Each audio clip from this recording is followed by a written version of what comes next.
Hello दोस्तों, dark facts world में आपका हार्दिक स्वागत है। दोस्तों, शायद आप सब जानते होंगे 1945 में अमेरिका ने जापान के दो शहर हिरोशिमा और नागासाकी पर परमाणु बम से हमला किया था। ये हमला इतना घातक था कि इसने एक ही झटके में 3,55,000 बेकसूर लोगों के साथ साथ हजारों लाखों बेजुबान जानवरों की भी जिंदगी छीन ली थी। इसकी ताकत का अंदाजा आप इस तस्वीर से लगा सकते हैं। ये उन लोगों की परछाई है जिनको हिलने तक का समय भी नहीं मिला था और जो एक झटके में ही झुलस कर भाप की तरह हवा में उड़ गए।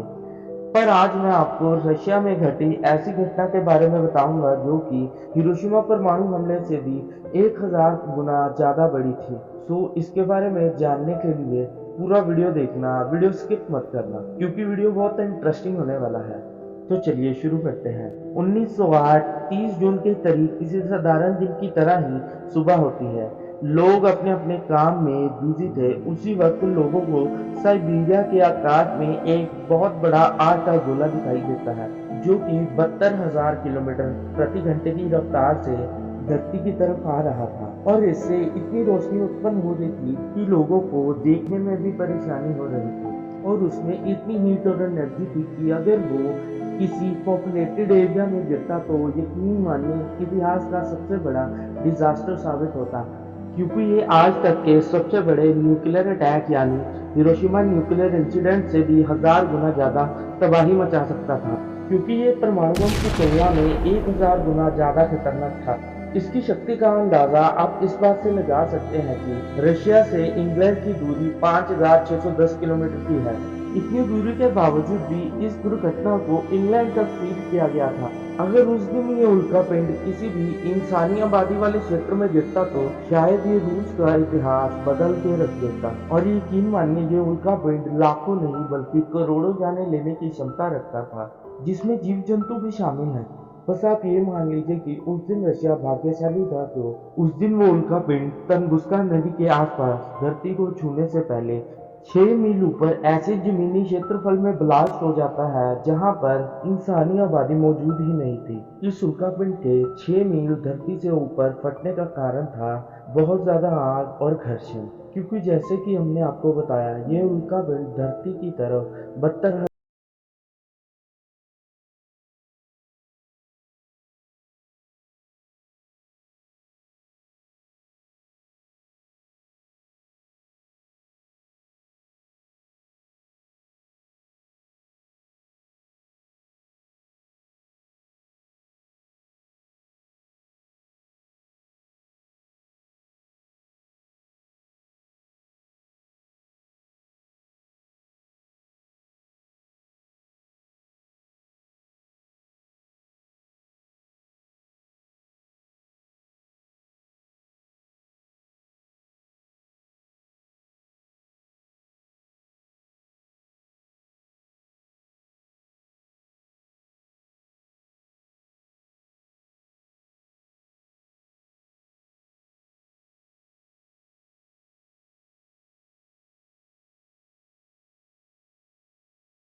के लिए ये सोच के देखिए, अगर एक परमाणु बम इतनी तबाही मचा सकता है तो 1000 परमाणु बम पूरी दुनिया को खत्म करने की क्षमता रखते हैं।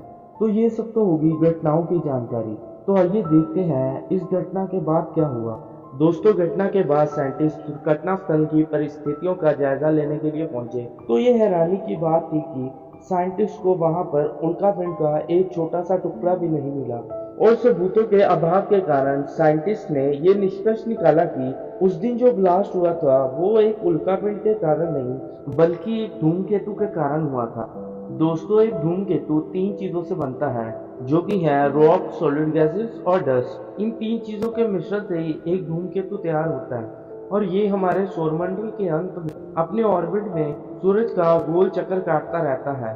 पर दोस्तों इस घटना की कहानी यहीं पर खत्म नहीं होती बल्कि इस घटना के ठीक 105 साल बाद जब यूक्रेन, अमेरिका और जर्मनी के साइंटिस्टों ने इस पर मिलकर शोध किया तो उनको घटनास्थल के सूक्ष्म कणों के सैंपल से ये पता चला कि उस दिन रशिया में जो धमाका हुआ था वो धूमकेतु की वजह से नहीं बल्कि एक उल्कापिंड की वजह से ही हुआ था। तो चलिए अब जानते हैं उल्कापिंड किन चीजों से बनते हैं और कैसे धरती पर आते हैं और क्यों आते हैं। इन तीनों प्रश्नों का जवाब मैं आपको एक एक करके देता हूँ। सबसे पहले ये जानते हैं कि उल्कापिंड आखिर किन चीजों से बनता है। दोस्तों वैसे तो उल्कापिंड तीन तरह के होते हैं पर ज्यादातर जो उल्कापिंड हमारी धरती से टकराते हैं वो कुछ मात्रा में आयरन से और कुछ मात्रा में निकल से बने होते हैं और कुछ उल्कापिंड ऐसे होते हैं जिसमें अलग अलग ग्रहों के छोटे छोटे टुकड़े मौजूद होते हैं। और उल्कापिंड आप जो तस्वीर में इस ऑर्बिट को देख रहे हैं इसको एस्टेरॉयड बेल्ट कहते हैं जिसमें लाखों करोड़ों की गिनती में उल्कापिंड सूरज के गोल गोल चक्कर काटते रहते हैं। तो चलिए अब जानते हैं ये उल्कापिंड धरती पर कैसे और क्यों आते हैं। तो चलिए पहले जानते हैं ये उल्कापिंड धरती पर कैसे आते हैं। दोस्तों ये सौरमंडल की वीडियो जो आप अपने स्क्रीन पे देख रहे हैं इसमें आपको जुपिटर और मार्स के बीच में एक खाली जगह नजर आ रही होगी। दोस्तों इस खाली जगह को ही एस्टेरॉयड बेल्ट कहा जाता है। दोस्तों इसी एस्टेरॉयड बेल्ट में लाखों करोड़ों की गिनती में उल्कापिंड सूरज के गोल गोल चक्कर लगाते हैं और ये कई बार आपस में ही टकरा जाते हैं जिससे ये एस्टेरॉयड बेल्ट से बाहर निकल जाते हैं और मार्स की ग्रेविटी के कारण मार्स की तरफ खींचे चले जाते हैं। पर दोस्तों आप जानते होंगे कि सौरमंडल का हर प्लेनेट सूरज के गोल गोल चक्कर लगाता रहता है। इसी कारण जो उल्कापिंड एस्टेरॉयड बेल्ट से निकलकर ग्रेविटी की वजह से मार्स की तरफ अट्रैक्ट होते हैं। आप वीडियो में ये साफ साफ देख सकते हैं कैसे एक उल्कापिंड मार्स की तरफ जा रहा है और एन समय पर वहां से हट जाता है क्योंकि मार्स भी अपनी ऑर्बिट में सूरज के गोल गोल चक्कर लगाता है। और आप सब ये बात तो जानते होंगे मार्स के बाद हमारी अर्थ लोकेटेड है, इसीलिए जो भी उल्कापिंड मार्स की तरफ अट्रैक्ट होता है मार्स के एन समय पर पीछे हट जाने के कारण वो हमारे धरती से आ टकराता है। और कुछ केसेस में आपने ऐसा भी सुना होगा कि कोई उल्कापिंड हमारी पृथ्वी की तरफ बहुत तेजी से आ रहा है और अगर वो उल्कापिंड हमारी पृथ्वी से टकराया तो हमारी दुनिया नष्ट कर देगा। पर एन वक्त पर आपने ये भी सुना होगा कि वो उल्कापिंड हमारी धरती से कुछ हजार किलोमीटर की दूरी से होकर गुजर गया। इसके पीछे की वजह ये है कि आप सब जानते होंगे मार्स की तरह ही हमारी पृथ्वी भी सूरज के गोल गोल चक्कर काटती है और जब भी कोई उल्कापिंड एस्टेरॉयड बेल्ट से बाहर निकलकर ग्रेविटी के कारण मार्स की तरफ अट्रैक्ट होता है तो मार्स चक्कर लगाने के कारण अपनी जगह से हट जाता है और वो हमारी पृथ्वी पर ग्रेविटी की वजह से अट्रैक्ट होता है। पर आप सब ये भी जानते होंगे मार्स की तरह ही हमारी पृथ्वी भी सूरज के गोल गोल चक्कर काटती है और जब कोई उल्कापिंड पृथ्वी की तरफ आता है तो पृथ्वी भी उल्कापिंड के टकराने समय अपनी जगह बदल लेती है जिसकी वजह से आप सुनते हैं कि कोई उल्कापिंड पृथ्वी से टकराने वाला था पर कुछ हजार किलोमीटर की दूरी से गुजर गया। और दोस्तों आपको इसमें अपने दूसरे क्वेश्चन का भी आंसर मिल गया होगा। और दोस्तों अब मैं आपको लास्ट में एक मजे की बात बताता हूँ। दोस्तों आप सब ने टूटता तारा देख के विश मांगी होगी जिसके पीछे की आज सच्चाई मैं आपको बताऊं। दोस्तों ये कोई तारा नहीं बल्कि एक उल्कापिंड होता है जो अर्थ के एटमॉस्फेयर में एंटर करते फ्रिक्शन की वजह से जलने लगता है और ये इतनी लाइट प्रोड्यूस करता है कि आपको दूर से देखने पर ऐसा लगता है कि जैसे कोई टूटता तारा जा रहा है। तो आज के बाद सब ध्यान रखना, कोई टूटे तारे को देखकर विश नहीं मांगेगा। तो चलिए इसी के साथ वीडियो खत्म करते हैं।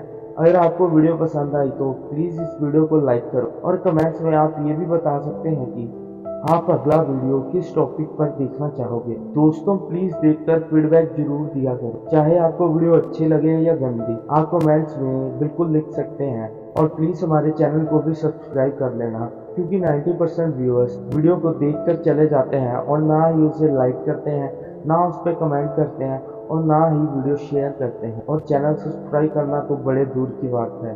तो प्लीज अब थोड़ा सा प्यार दिखाओ, डार्क फैक्ट्स वर्ल्ड को अभी सब्सक्राइब करो। हमें कमेंट्स में बताओ अगला वीडियो आपको किस टॉपिक पर चाहिए। So bye bye, thanks for watching.